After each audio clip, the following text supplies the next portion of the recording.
Welcome to the Amazing Authorities Podcast, where game changers, visionaries, and category leaders share how they built their brands, platforms, and global influence. Your host is Mitch Carson, international speaker, media strategist, and creator of the Instant Authority System. If you're ready to learn from those who've done it and want to become the go-to expert in your space, you're in the right place. I love speaking to experts in the marketing field because they have to be on the cutting edge. Now, that may sound a little cliche, yet it's accurate. It's accurate. The world is changing all the time. It's evolving. It's going through updates, rebrands, and that's just the way it is.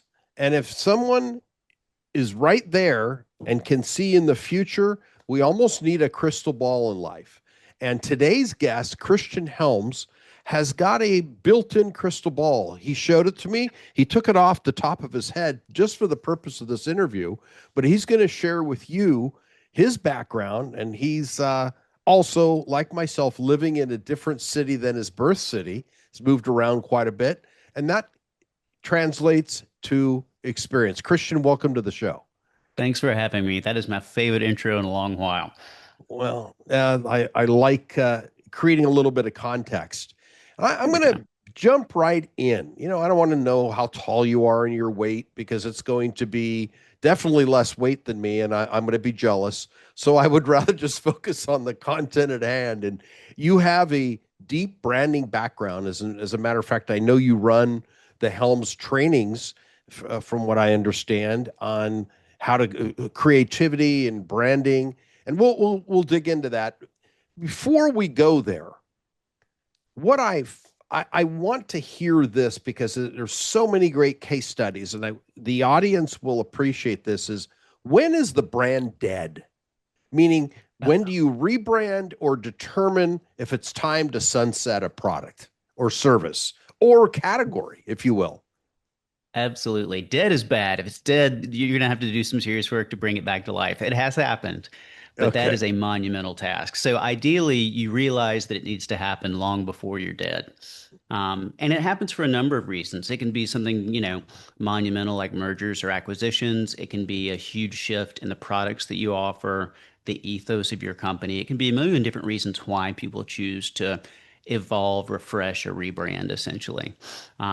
But ultimately, they've got something new to say. They've got a new positioning, a new system of values, a new unique product offering that they want to communicate to people. And they want to, if they're working with us, do that in a way that's genuine and soulful and has character and wit and a personality. All right. Well, I'm going to walk through something that we're all familiar with today. We'll jump in to the last one last. But at one time, communication was physical, and it was the horse and buggy. Mm-hmm. Then I went to postal mail. The mailman will deliver. Come home, sleet or snow, rain, doesn't matter. Show up. Then I went to telex, and then, there was the Morse code at one time. Then the fax machine. Oh my gosh, the big one, AOL, came out with a little CD in a box, and you set that up, and there was email. You've got mail. That was the sound of the robot.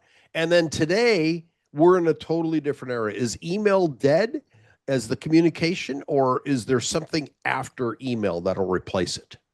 Yeah, oh my gosh. It's still a huge part of my life, I can tell you that. Mine too.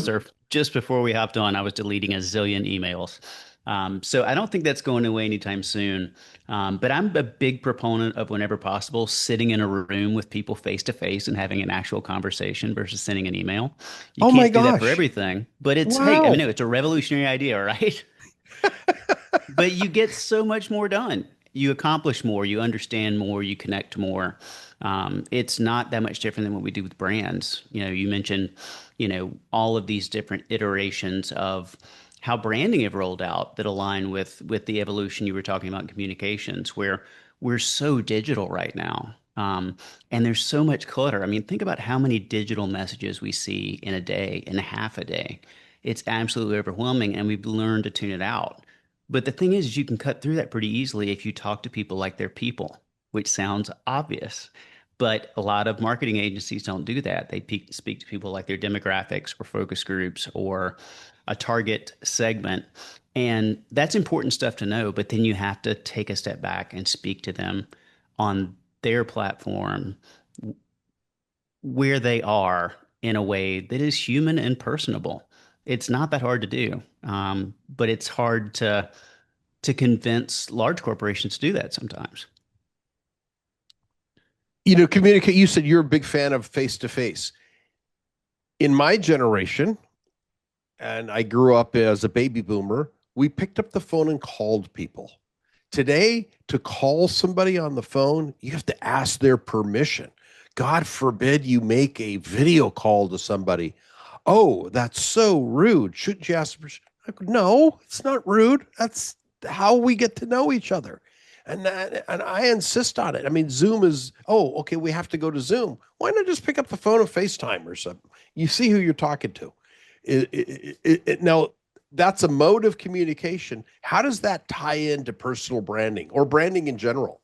And Oh, absolutely. So, let's talk about personal branding for a second because it's the same principles and concepts just applied to your life, rather than your business. It's something I've utilized in my life with great results, and it just helps you sharpen your focus in terms of what's my mission, what's my vision, what's my purpose for being, what's my big why. Who's my audience? Who do I want to surround myself with? Who do I not want to be around? Who are the folks that I want to keep at arm's distance to protect the culture that I've built, either in my family, my friends, or my workplace? And then it just goes on and on from there throughout the brand checklist. It's really almost all applicable to our lives as much as it is to business.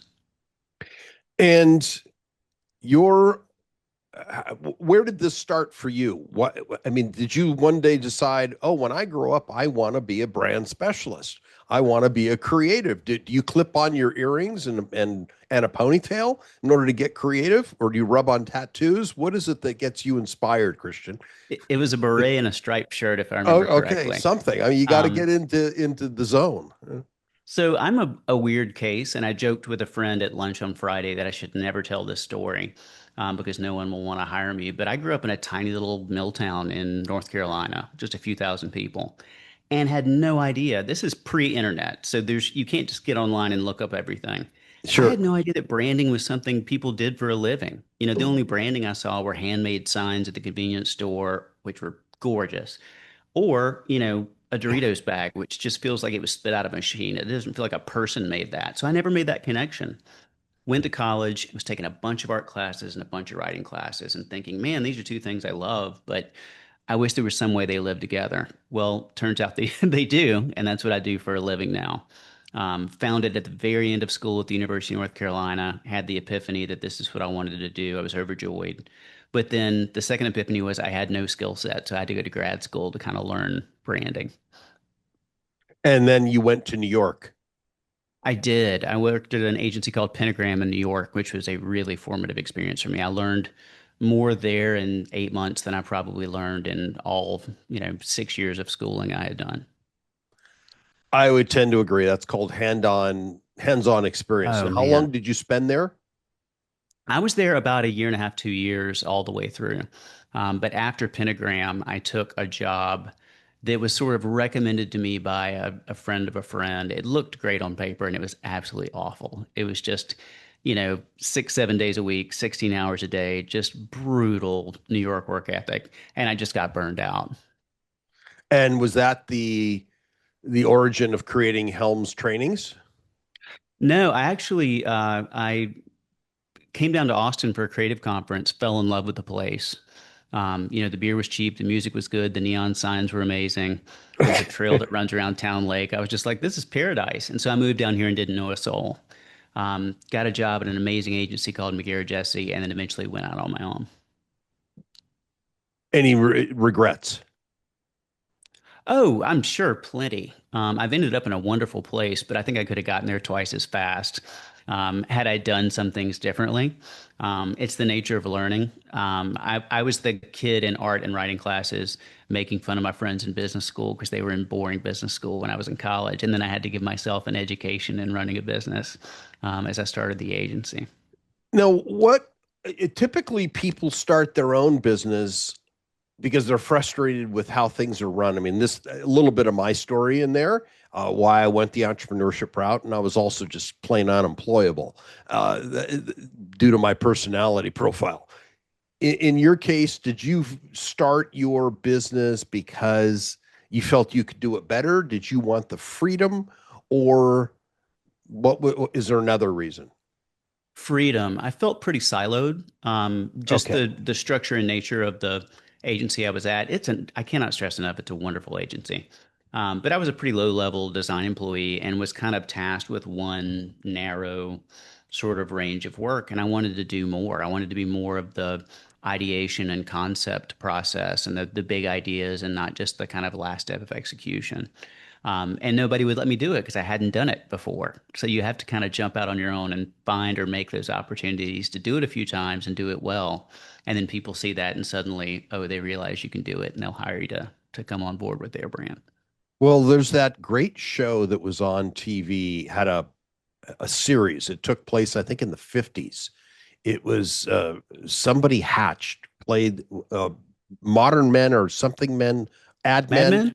Yeah, Oh, was it Mad Men's Mad fantastic. Men? Yes, yes, yes. That was a great show. All typified what happened in the 50s, 60s, and that certain people at the top are the ones that ideate, and then there are the minions that support it. And you have to kiss a lot of butt to get to where you can then become the brand ambassador, if you will. It's the traditional agency model for sure. I always tell folks that what we do is very much almost exactly like Mad Men, except people aren't drinking six martinis and punching an art director. Otherwise, very similar. And what do you do now that's different? Oh my gosh. Well, we have a very lateral structure at the agency. There is a hierarchy of, leadership, but we're 16 folks. So we're still at a size where we can be an absolute collective force and everybody has a voice at the table. My, head of production, Crystal, can have as big an opinion as I do on something. And I really enjoy that. I've been fortunate enough over the years to surround myself with absolutely exceptional human beings who are really good at what they do. So I'm generally overjoyed when they have an idea that I didn't think of because it's fresh and interesting and different. And that's part of the fun for me. Are you virtual or do you actually report to an office? We are in an office. Yeah, we were virtual for a bit around the pandemic. Honestly, I a was bit going too to long. It say, took us a while yeah. to find a space. And now we're kind of in a flex model where generally folks are in the office 3, 4 days a week and then can work from home other days. So we give our team a good bit of freedom there. And as long as they take care of what they need to do, if they want to work at 3 in the morning, they can work at 3 in the morning. So you don't push 16-hour days like the New York grind. No, I mean, how much of a hypocrite would I be if I left New York because I was getting hammered, and then came down here and just did it to a bunch of other people? So no, we are a very people forward agency. Fiercely protect our culture. Great, benefits and fringe benefits for the team, and really, I hate the thing where our team's like a family because it's not. It's like an elite sports team. I believe there's an Amazon talk on that. And sometimes people show up, sometimes people go and move on and retire, go to other teams. That's all part of it. But when we're locked in, we are an absolute team with no weak links, and it's fantastic. Who inspired you to go out and do this on your own? Did you walk out with any clients or did you start from scratch? Did people say, hey, go start your agency and I'll go with you, or something else? I'm way too risk averse for just jumping out there saying I'm starting an agency and then hoping people show up. That's Okay. terrifying to me. Yeah. I was doing a lot of freelance work in the music industry, and that just kind of swelled to a volume where I could transition off and know that I had a client base and then start to build more traditional brand work on top of that. All right. So you had extra outside of the agency. People hired you to do things, so you had a cushion at least. Exactly. Did you have a family at this point?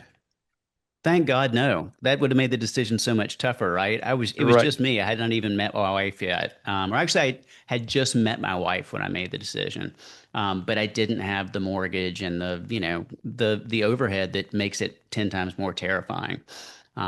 So it was much easier to jump early, although again, probably a longer road. Who knows if I would have done it if I'd waited until now, you know?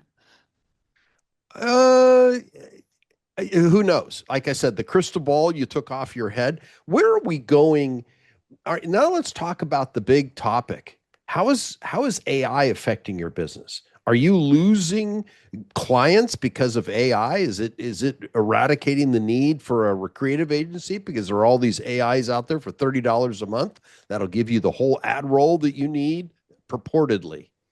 Not yet, thankfully. Okay.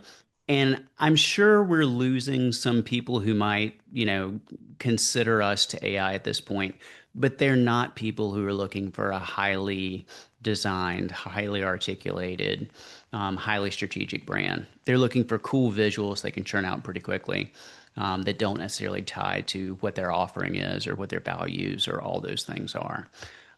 That said, AI is absolutely part of the conversation right now in what we're doing. We use it for all sorts of simple tasks, but we also keep it at arm's length in some ways as well. One of the things that I try to remind my team, and we're in the process of articulating and writing out kind of our stance on AI at the moment. AI is a tool. You can use it to build something, you can use it to break something. But the way the language learning models work right now, they are at best a summary of everything that's out there. Well, if it's already out there, then it's not a unique, compelling idea, right? Right. It's It's going to be old fine, data. It's old data. right? But it's not going to be, nobody's going to come up with something revolutionary through AI because AI won't jump that far yet. No. They don't have that audacity, and audacity is an important part of this process. You got to make take big swings and then look back and say, strategically, does this fit, or is it a great idea that needs to live somewhere else one day? And funny enough, you asked if we're losing business from AI. We just won business from AI. We were in a huge pitch for a big brand refresh for one of the Anheuser-Busch InBev brands.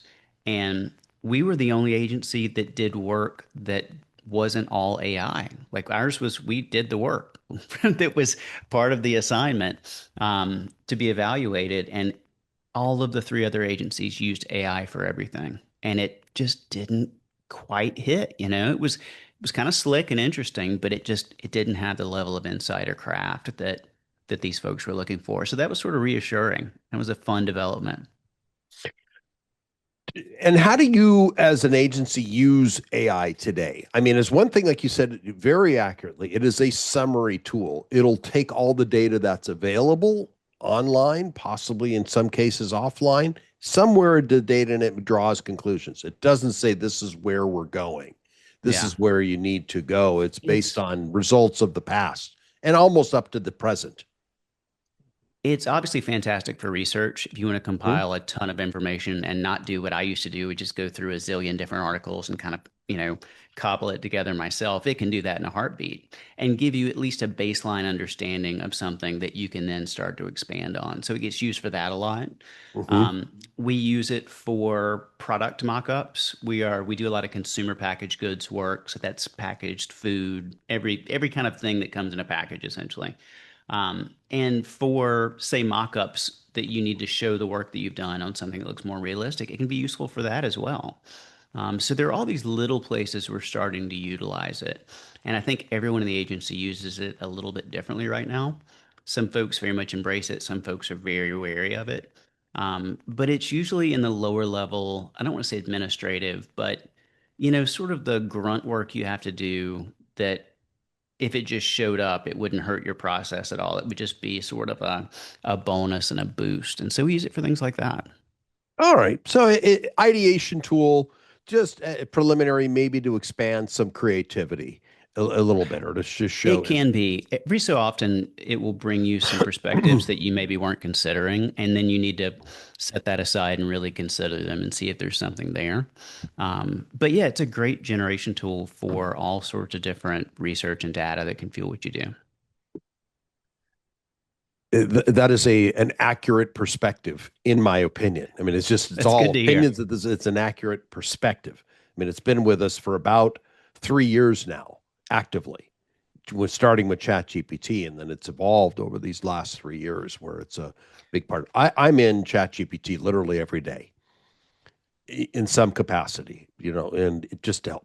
But I also edit and work with it, and You but have it is to. it's a necessary tool, a way to be organized and organize thoughts is there. But the creativity in your how many people are in the creative area and how many people are in production out of the 16 employees? Oh yeah, so 16 folks total.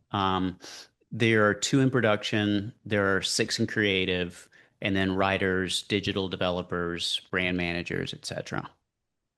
And where do you find yourself most of the time? In which role capacity? It changes by the moment, it seems like. One minute I'm a new business guy, the next minute I'm a creative director, the next minute I'm a writer. It really just depends, but I honestly enjoy that variety. I'm not great at singular monotonous tasks, so I like the spinning multiple plates thing. Well, that's a business owner. That's a small business owner. And Yeah. my background just it's almost at the same level. I had 16 employees. I ran an ad agency. I sold in 19 no when it was a 2006. I sold it to a company called Halo Branded Solutions. It's still a publicly traded company, largely in the Okay. specialty advertising arena. That was the niche we were in, and direct mail products, which are now whole. Very few people are embracing direct mail, but that was my niche. And I found that I love selling and I like the creativity. Running accounting, oh God, that Yeah, I we're on the same page. yeah, That's not the part I want to do. no, and there's that you're at that point where you're still a small business. You got to manage personalities. The hardest job was personnel and dealing with Sure. drama and quibbling and all of these things. So, but when you're running a business, do you have them solve their own issues? Because I found by far my biggest issue was people, and payroll was the I'm I'm the exact opposite. The one thing I don't worry about at our agency is people. We are so fiercely protective of our culture. And if we're hiring someone new, my team weeds out the bad apples long before they get to me. I can't tell you the number of times we've had, say, we're hiring a designer and we have our top three that we're looking Mhm. at, just the best portfolios, just killer work. And then my team will meet with them and say, the first two on our list, the best two aren't the fit for this agency. They're toxic, or they're not in it for the right reasons, or yada yada yada. And so, even though it's 16 folks who are really, really aligned, and we have a really well articulated culture that people are either really attracted to or it sounds terrible to them. And that's great. That's kind of the polarization you want. So I have exceptional human beings who are great at what they do. We are very low ego, we're zero drama. It really is a supportive and sort of uplifting place. It's crazy. I'm so thankful for it. And how did you create this culture, or did it evolve organically? I would love to say that I went through the branding exercise and had it all written out to indoctrinate the team as they showed up, but it really was organic over time. It's doing the right things, it's treating your team with respect, it's eschewing clients who don't treat your team with respect. It's all these little things that eventually laddered up to creating a culture that we then went in and defined more specifically as a team in our company uh, handbook, etc. Do you have a personnel director? No, we're not that big. We do, but that's not his official title. He does a little bit of everything really well. So Ryan, our brand manager, would probably be considered the personnel director. Okay. All right. Well, because I can relate wholeheartedly to where you are in your evolution, because you mentioned that, I would probably come up with an idea about where revenues are, where they should be according to the business model. I also went to business school and it kept looking at, okay, you got to make 100,000 per head, or you're not doing right, and but it all varies based on those different numbers. Where do you want to go? Oh my gosh. I want to keep this as perfect as it is for as long as I can. Okay. I do see some growth. We're starting to work with bigger brands. We just did a big project with Disney. So we're seeing more and more big brands come to us, which is fantastic. So I think as those opportunities continue to develop, we may need to scale a bit, but I don't Hmm. see us being 50 people in 2 years. It will stay, ideally, it will stay small enough that we can keep doing the work we want to do. We're a little smaller than we could be, so we can be picky and choosy. And so it's important for me to keep that and the culture and the things that make this thing what it is. Um, so really, it's about just doubling down on the things that make us us and just continuing to refine it and make it better and better. If someone comes to you in this, how do you handle telling a client or sharing with a client, look, the product or category is dead. You cannot beat this horse anymore. Horses and buggies are out. If you're in the buggy whip business, you're going to have a hard time with revenues. I mean, I could take and create all the beautiful campaigns for you, and we can go online to sell your buggy whips, but your category is good for the history museum. Yeah, it's definitely a conversation we've had a number of times, and we're pretty brutally honest about that stuff. If our job is to be an advocate and a partner for our clients, then some hard truths. I would rather hear it at the beginning than once you've launched the company. That hey, I never really thought that would be a thing. So we have those conversations. We dig into the business model and distribution and all these things as part of the new business process just to get an eyeball on whether this thing is viable or not. And at this point, we've seen the good, the bad, and the ugly. We've seen absolutely brilliant stuff come through the door, and we've seen some really passionate, amazing folks who were just not aligned with the best market for them. And we absolutely have that conversation. Have you what is a stellar success recently? We just did a huge brand refresh for Legacy Brewery in Calgary, up in Alberta, Canada, called Big Rock. And they started in the 80s. They were a big deal then. And then just over time, things kind of slumped off and it became less and less a part of the conversation and sales really dwindled. And so they were in a pretty tough spot as a company. And, you know, asked us to come on board and help refresh, refine, and relaunch the brand. And they're kind of white knuckling it at that point. They're like, this has to work. It's a huge deal. This isn't a luxury. It's a necessity for us right now. Were they a microbrewer by category? Is that what they're called? They're a craft brewery, so their volume is pretty substantial. So they're not as big as a Bud Light or a Busch Light or something like that, but sizable numbers. What's Um, sizable, just so the listeners can understand? I don't know the beer industry, so I'm going to be the devil's advocate here, or the curious listener. I hate that I can't remember how many barrels per year they do, but it would be comparable to something like Boulevard or one of the bigger breweries, bigger craft breweries in the U.S. They're No, a what big I part meant, of I'm Canadian sorry, I didn't culture. ask the right question. There are microbreweries, which by definition would be a smaller brewer, maybe Yep. local in a regional area. Then what is a craft brewer? I don't know what A that craft means. brewery is essentially it's similar. It's interesting because it's this terminology people use in a lot of different ways, but Yes. a craft brewery is brewing more complex beers with more unique ingredients, I would say. Okay. Okay. But they may distribute all across Canada. They're not tied to one geography necessarily. And So so they're Big Rock's a national. bit like that. Yeah, So they're exactly. national, but not international. They don't cross over to the US.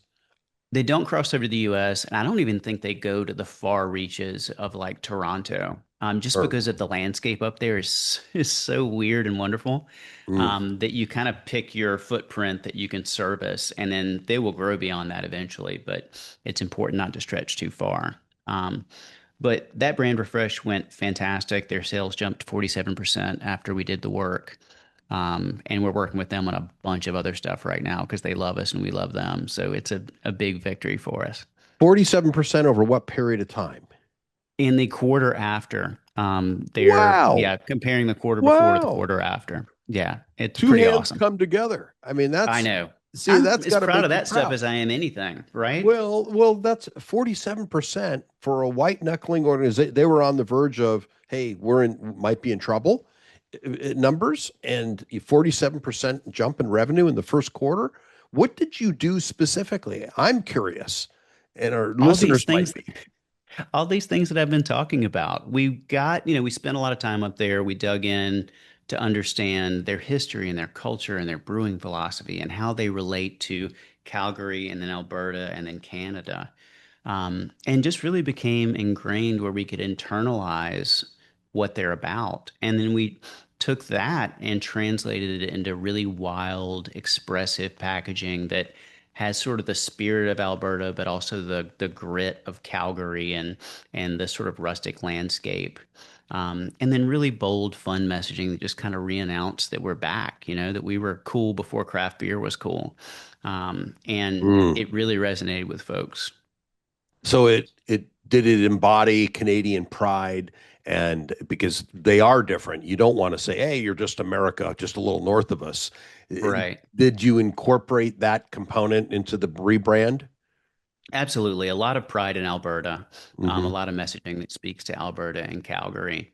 But you have to be careful with that stuff as well because it's really easy when you're talking about something like Canadian pride to fall into a bunch of tropes and cliches, as you know. Okay, okay, Where, I mean, the number of things you see roll into Austin where it's like a guitar and a cowboy boot, you're like, I mean, it's beaten to death, right? right. It's a cliche for a reason.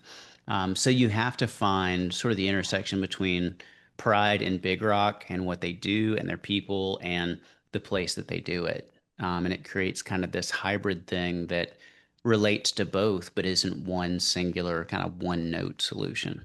Did you create a new slogan for them? Was there a new A, USP? I mean, what did you do that? I mean, 47%. I'm curious as heck how you did a that. ton of brand language. We're working on some campaign work for them right now, and helped them. Believe they actually refreshed the website, but helped them with a ton of copy. And I think part of it, the part that maybe I love the most, is it really reinvigorated their team internally. Where I think Mm. the morale had kind of slumped some, and all of a sudden they had this awesome new set of tools to play with and work with. And so they're extending things out to, social media and things that we're not working on. And it's great. Like they're all so excited when we get on calls. And they were, in the beginning, pretty reticent. Like they were scared to do this thing. And now it's all just hugs and high fives. So it's a lot of fun. Well, sales had to have been inspired. So is it a rep organization or direct sales, or what was it that caused that huge change? That's a major shift. I mean, that's They 50%. definitely put some media behind relaunching the brand. Okay. And spread the word, outside of that really organically, and just really kind of grabbed Calgary in an amazing way. And like I said, people just really reacted. What media did you embrace? So we were primarily focused on brand strategy, packaging, identity, ancillary things outside of that. We gave them a toolkit to work on social media, and then we've worked on a lot of digital campaign work for them as part of the launch, and then the rollout of a few new products or another brand refresh we're doing for another one of their brands. And what about TV, radio, any of the traditional or print, or is that passe today? It's definitely not passe. Gosh, I used to do TV spots, earlier in my career, and it's less and less these days. I do have a sweet spot for radio, and we have done radio ads over the years it just offers unique opportunities. I think it's just super fun. and it speaks back to the history of broadcasting. I was a journalism major, so there's a lot of love there. But we don't do a lot of radio or TV these days. It's mostly digital communication. Is it because there's no ROI, return on ad spend, or ROAS is negative, or is it just because clients don't want it? What's the No, I reality think there? it's because the cost is so much bigger going in that it does, it does make a return tougher. And also, our viewing habits have fragmented so substantially. We used to live in a monoculture where everyone was watching the same three channels and listening to the Right, same three radio right, stations. right. Now you can, if I'm into baking Swedish pretzels, like there's a whole channel for me just to watch Swedish pretzel baking. So it's just fragmented and you can't grab everybody in the same way that you can on digital. The other thing is with digital, you're going to them where they live. People live on their Yes, phones. As much as it's yes, a bad thing, yes. they do. And rather than hoping they turn on their television, tune to the right channel at the right time, you can have a digital ad that shows up when they're ready and speaks to them on a platform that they are natively involved in. And it's just more, it's more resonant, it's more opportunity. And yeah, unfortunately, I come from a television background also, and I miss it. But the truth is, even at my age, I don't watch TV anymore. I'll watch Netflix, but watching a traditional show that comes on at 7 o'clock on Sunday night, huddled with popcorn I and butter and know. salt, doesn't exist. It just And I doesn't. miss that. Yeah. We were joking the other day. I'm a huge college basketball fan. My son is as well. And we realized the other day we were watching a University of North Carolina game. And we realized the only advertising we ever see in the wild anymore in terms of TV ads are during live sports. So it's either during football season, basketball season, or the Super Bowl. Outside of that, we stream everything, you know? Right. Right. Except for the Olympics. That's kind of the great moment of the Olympics where all of a sudden everybody's tuned into the same stuff. I do love that moment. But those are the isolated events, just as you I know, identified. It's for very much sports. so. It's for sports. And people, for ego purposes, I don't think there's a positive ROAS by any stretch when they buy Super Bowl ads. That's like We've who's the had, most creative, who's going to get the creative award. But I does have, anybody ROAS on that? yeah, it's not great. And I've had friends over the years who've done some awesome, awesome Super Bowl ads. I have a friend named Scott. He did an amazing kind of brand relaunch for an electronics brand that just broke the internet and everyone loved. And then that place tanked, like it went under like 6 months later, which is Mm. just, it's so sad. But if you are a creative, a true creative at heart, you would jump at the chance to do a Super Bowl ad. It's one of those things. Like you would Oh absolutely gosh. do it, knowing Sure. there's no way you're going to see a return on that investment for your client in a substantial way to make it worth it. It's more of a flex at this point, right? It's sort of a bragging rights thing more than a tool to drive sales. Yeah, I would say it's branding, but not direct marketing where you can measure and not as No. easily as just as you said, all these different channels that you've selected. Who drinks this beer? Because this is what one of your more recent success, huge success, 47% increase in 1 quarter. Magnificent. What channels did you pick? Now, who drinks that beer? Is it 18-year-olds? I don't know what the drinking age is in Canada. Is it Yeah. 35-year-olds? It's interesting. It's more in that 35-year-old category. Within alcohol period, beer, spirits, wine, etc.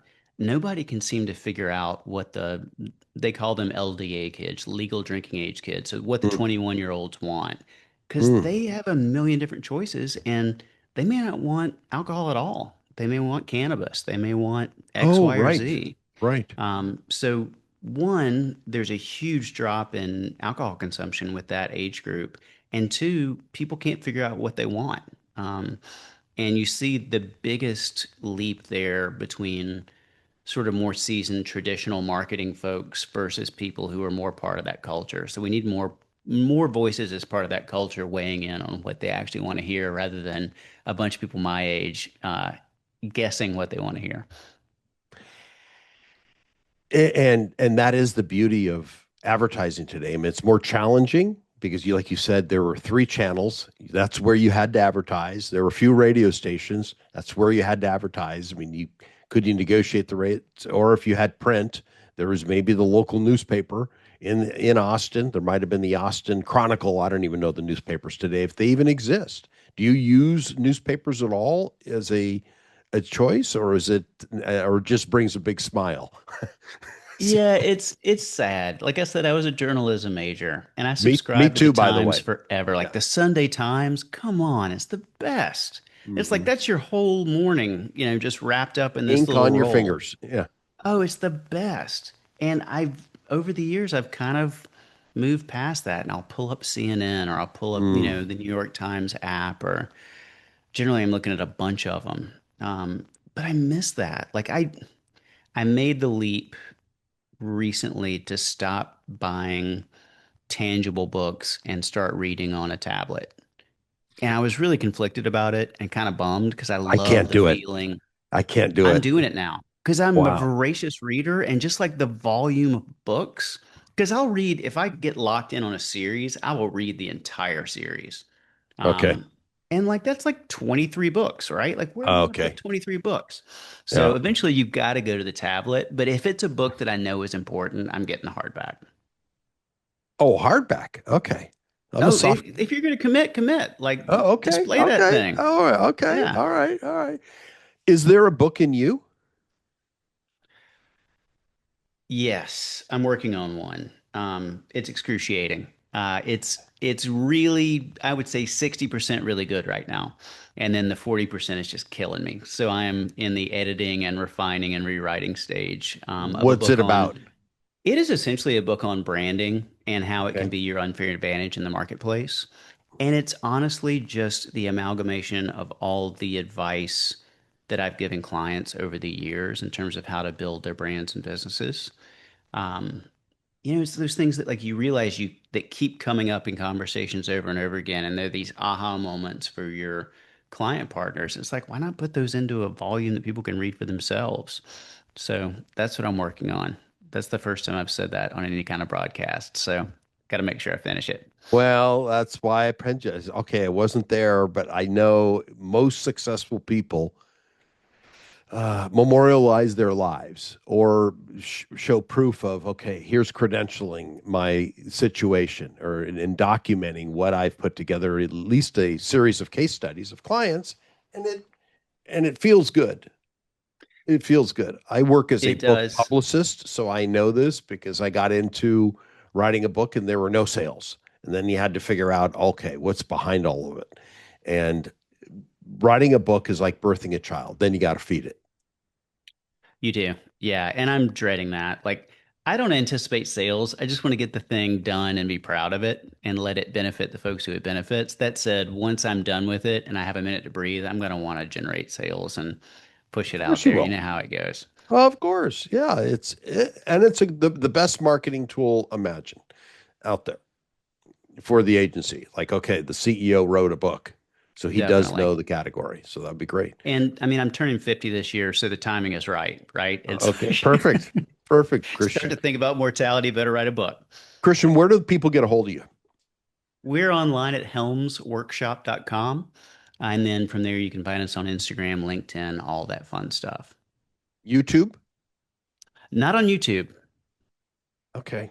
Well, you don't need to be. And I think yeah, For you don't now. We'll see for what the now. marketing team Yeah. pushes me towards next. Yeah, well, you're not dancing videos on TikTok at this point. I don't know if that's in your near future. You'll leave I that. will say there have been a couple of times in the past few weeks where I've pulled up Instagram Reels just for a laugh, and I see somebody I know like just really like selling hard on Instagram Reels, and it kind of freaks me out. I'm like, oh God, I don't know that I could do that. Okay. Well, Christian, you've been a great guest. Thank you for all the gems you've shared with our listeners today. Helms Workshops or workshop.com. Singular, but we'll take whatever you got. Okay. Christian, thank you so much for your time today. Thanks, Mitch. I really enjoyed it. Thanks for tuning in to the Amazing Authorities Podcast. If today's episode inspired you, take a moment to subscribe, rate, and leave a review. It helps more experts like you rise to the top. For behind-the-scenes access and free resources to boost your authority, head to MitchCarson.com. Until next time, stay amazing.